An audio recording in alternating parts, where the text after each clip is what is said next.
guys, welcome back to my channel. My name is Dorcas Biwoye.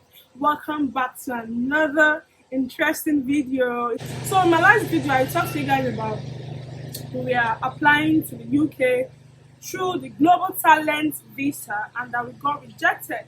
Yes, we got rejected the first time, and I also told you guys that we're going to be applying the second time. If you have not watched that video, go back and watch it. Okay, today guys, I'm just here to give you guys feedback on the fact that we have finally, hold on, don't think too far yet, we have finally submitted our second application. Immediately we got rejected last time we applied, and even when we applied for a review and appeal, or if the case may be, we also like the chances are 50-50, right? So we did our research and we know better now, and of course we brought a better approach, and of course we submitted an excellent application this time around, and we are hopeful for a better result. So I'm just here to let you guys know that yeah, we've applied second time for the UK Global Talent Visa. Guys, I was talking about the mistakes we made in the first application that really got us rejected. And we'll talk about our first application versus our second application. Now the first time we were going to choose in the first application, we just kind of like, I was going to tell you choose number 3, no, let's choose number 2. So you just did minimal more. And that's like a huge mistake because it will really affect you.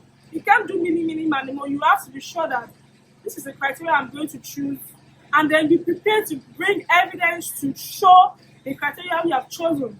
Not just get to the point of clicking and then be doing minimal. That's like the number one mistake we made in that video.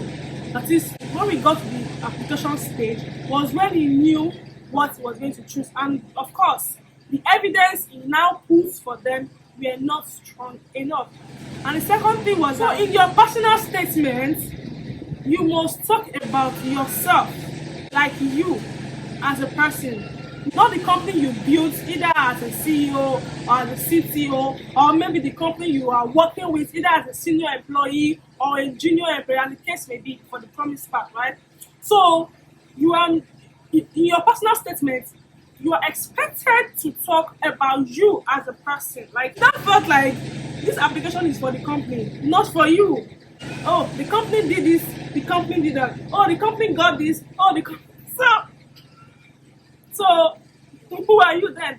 What did you do? We're not really specifically showing what he did. Rather, we are showing what the company has, which is like a huge mistake on an applicant's part. They want you to talk about yourself, what you've done, what you've innovated, how you innovated it, how it is significant. You have to really be ready to tell your story on what you as a person, what you have done.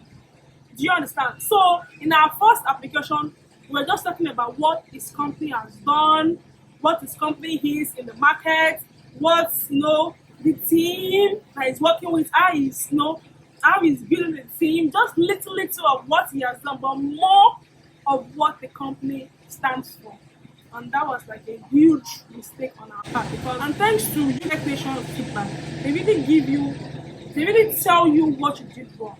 And when you are applying next, you know what to do. And it got to a point you're even thinking, oh, should we go and do promise?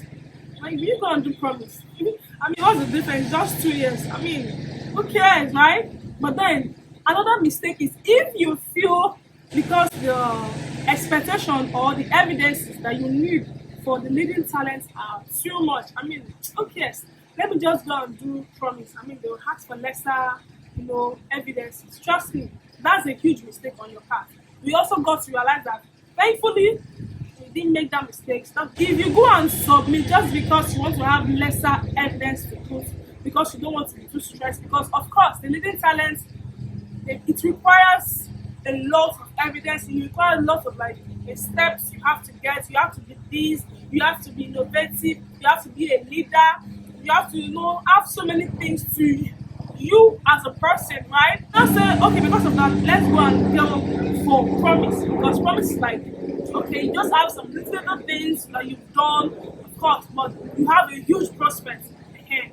But it will be a huge mistake on your part if you go and apply for promise, because at the end of the day, based on your CV, on your credentials, the assessor will find out that you are not a promise applicant, rather an exceptional applicant.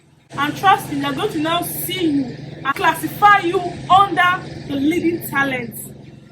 And then, of course, the evidence you put will not be able to match up. And thankfully, we did not make that mistake. Also, in his letters, they were not really detailed enough. Recommendation, they said in our first application that the recommendation letter was not giving enough details to show how innovative this applicant is, was not giving detailed information about what he's done. So in his employer's reference letter, the tone of the letter was kind of like he was sponsoring my husband to the UK. And that means you're not coming as an independent person. You're coming because maybe your CEO or your employer is sponsoring you to the UK, which is a huge mistake on their part. All you need in the reference letter is the employer or your colleague, as case may be, stating what you've done, stating your impact in the company, in building the product-led company.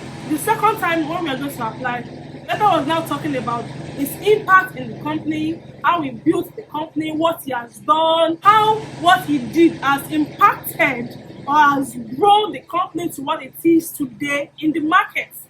So now you see that the tone is now different from, oh, maybe I'm kind of like sponsoring him, or I see him fit to go here. No, versus what he has done. Oh, he has done this, he has done that. He is this, he has this, he has done this, he has built the company, and right now the company is here because of what he has done. Can you guys see the difference? So that was another mistake in the first letter. The first letter was talking about him trying to sponsor my husband, which is not the case, but it just came across like that. Versus him now saying what Femi has done, right? Another mistake that we made in the first letter was that we did not do our research. We did not do our personal research. We just went on with what we heard from people. And trust me, the technician is, I think they are renewing the evidences, like things they want to see. Things they accepted probably 5 years ago, they are not accepting it anymore. So if you are listening to someone that has gone there maybe 3 years, 4 years ago, and then you are using such person's application format in your own application, so that really affected us. We didn't do our personal research. Another thing that I feel is a mistake is when you compare your application with the next person's application. The truth is that no two applicants has the same story to tell. But they have their different stories. So you don't compare your application to the next person's application. Because if you do, you're going to miss it. Because if someone is coming, if the first person is coming in as a business person, and you are the technical person, and then the person maybe puts in his business evidence, and then if you are now trying to put business evidence, you see that you won't get it. Whereas you're supposed to put in your own technical evidence, because that's your own strong point. You submitted this, let me submit this. Oh, you submitted this, let me submit what is similar to it. Forgetting that we don't have the same story. This time around, we now went to the technician visa guide, like to guide us on things to put, how to put them. So right now, we have submitted the second application. And trust me, guys, we are now very, very much expectant and hopeful that this time around you get it.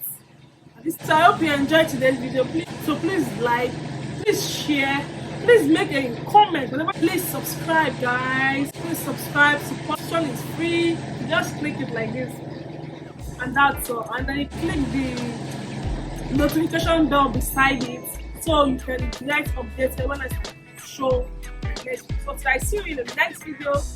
Bye. Thanks for watching. Bye, guys.